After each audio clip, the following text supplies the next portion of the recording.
Traders, how are you? With Marcello, founder of the Day Trading Academy. Today we're doing the recap of what happened in the markets last week. Over $2 trillion. Right, me, Joe? Right. Over $2 trillion wiped out from the market in 6 days. The size of Canada's economy. We also have a situation where, let me get this guy down for a second. All right. We also have a situation where we have news about the things in Europe from the pandemic, a new research study from Japan, in addition to Moderna admitting a few side effects that are not very bueno. And we even have a neighborhood in California that's moving so fast they had to cut off the electricity and even declare a state of emergency. Let's go ahead and get started.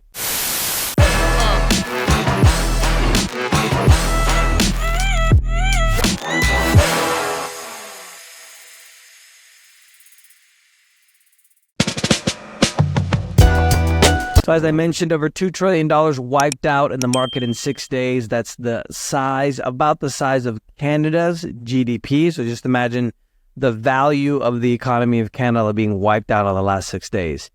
Far lower on Friday, worst trading week since March 2023. And this is all due to the fact that after we had the jobs report, a lot of investors are worried about a recession. Markets in the United States, all negative. The Communist Republic of Canada was negative over 2%. The S&P 500 as well had the worst market since March 2023. And some of the conspiracy news, Moderna admits that the mRNA thing in your arm from the pandemic causes cancer after billions of DNA fragments found in the vials. And a German doctor from, they didn't give me the university that he's from or where he's working, but his name is Dr. Wolfgang Wodarg, if you guys want to look it up. And he says that the monkeypox pandemic, or situation, let's call it, is just a side effect from the thing in your arm from the pandemic. So that's something interesting as well. He says that they're just fear-mongering at this point because it's just a side effect of that. And another news from DHS, Department of Homeland Security in the United States, Venezuela is emptying its prisons and sending them to the United States. They're at a record low in crime in Venezuela, actually. And I don't know if you saw the news either that there's literally Venezuelan gangs that are taking over apartment complexes in Colorado. In Chicago also, there was some news of that as well. Get ready because this is what's coming. It's going to get worse.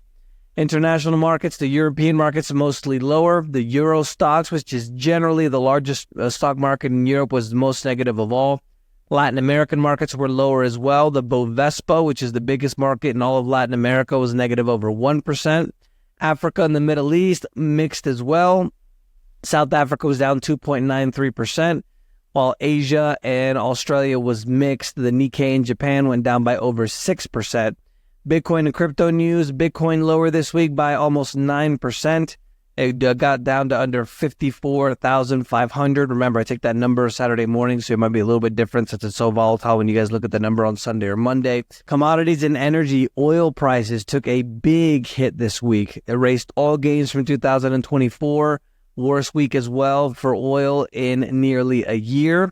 This is the concerns about the tepid global demand. So if there's a recession coming, right, there's going to be a lot less demand for oil. A lot less people are going to be using it because less people are going to be flying and buying things, et cetera, et cetera. U.S. crude went down by over 8%. The Brent, which is the international, also went down by over 8%.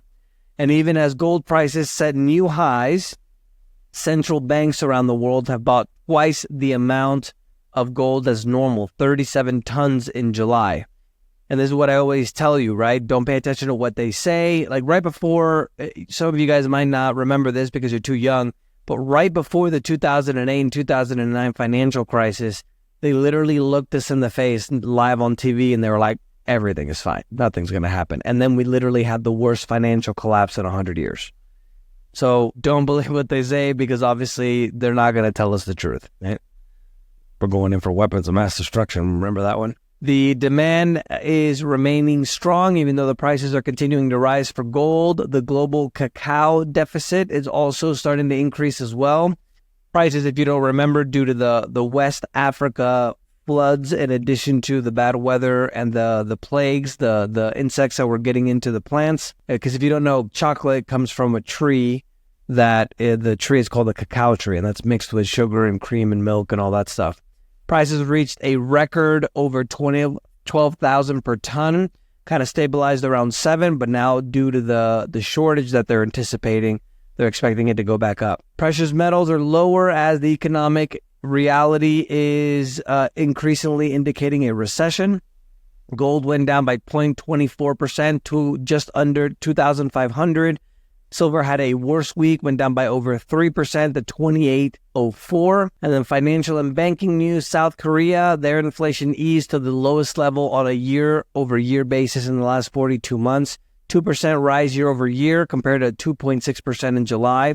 South Korea, not really a big economy, but a major exporter. If I remember correctly, they're the 6th or 7th largest exporter in the world. They're big on tech. Obviously, Samsung, one of the largest corporations in the world, exports a lot of stuff from there as well. Economic news, small improvements in China's manufacturing activity for August. The Eurozone manufacturing activity was in contractive territory. Almost couldn't say that right. Sharpest in a year. A lot of those numbers are coming mainly from Germany and France. Remember, Germany is the 3rd largest economy in the world, the largest economy in Europe. And the news on the job openings, there was a 3.5-year low in July from the job openings, suggesting that the labor market is losing steam. One of the things that was also reported was that Americans, U.S. citizens, lost 1.3 million jobs, while foreign-born workers got 635,000 jobs. So about half or so of those jobs that were lost by Americans went to foreign-born workers. U.S. job openings, a measure of labor demand, fell by 237,000 on the last day of July. That's in its lowest level of 2021. So now we're starting to get a lot of that negative news and activity in regards to the economy when they're reporting that. Not a whole lot of political news. In corporate news, Volkswagen, which if I'm not mistaken is the 2nd largest car company in the world after Toyota, based in Germany, for the first time ever, is considering cutting plants in their home country of Germany. They're trying to, quote unquote, be future-proof, quote unquote, probably buy another jet for one of the corporate CEOs. And Dollar Tree, obviously Dollar Tree, if you guys should know, if you're maybe outside of the United States, these used to be dollar stores. They're not so much dollar stores anymore, but they're very low-cost supermarkets and stores that people go to instead of going to the normal supermarkets. They fell by the most on record, 22% on Wednesday after they slashed their full-year outlook. Remember, something similar happened to Dollar General. They're basically saying that there's a lot of pressure on middle and high-income customers. Stock is down over 43% the last 3 months. Nvidia also plunged almost 10%. They're at $108, falling in response to concern about the health of the U.S. economy. That's what helped the stocks go down on Friday.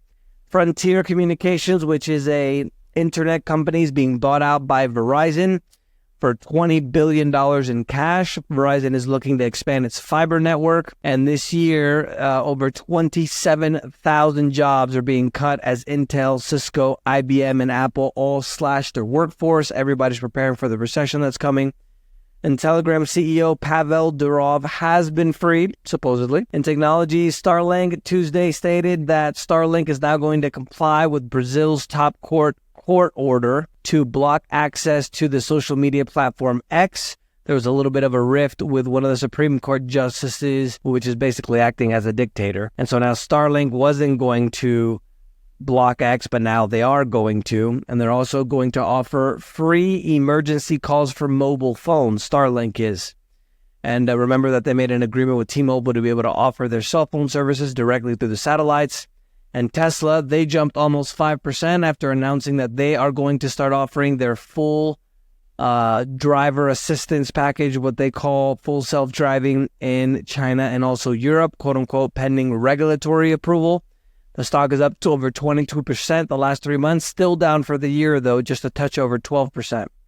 International news, the truckers in Colombia, there was a big stink here in regards to the rise in fuel prices. So the government, instead of doing it on an international basis, this is the whole thing with capitalism and socialism.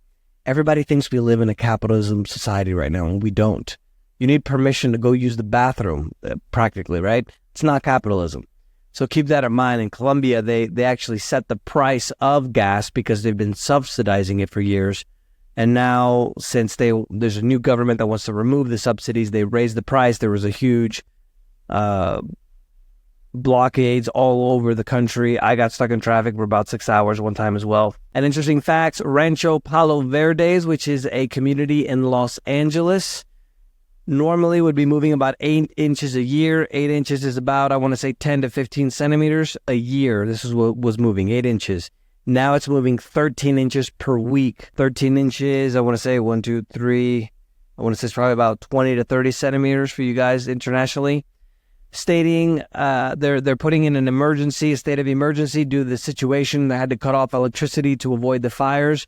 But this is what I've been telling you guys about what's coming in California. I think a big earthquake is going to hit very soon, probably in the next year or two, and it's going to be very, very bad. Second largest diamond in history was also uncovered in Botswana. It's literally the size of your hand. That was also pretty interesting. That's the news for this week, guys. Let me know if you guys have any questions. Don't forget to subscribe, and remember, the preppers were right.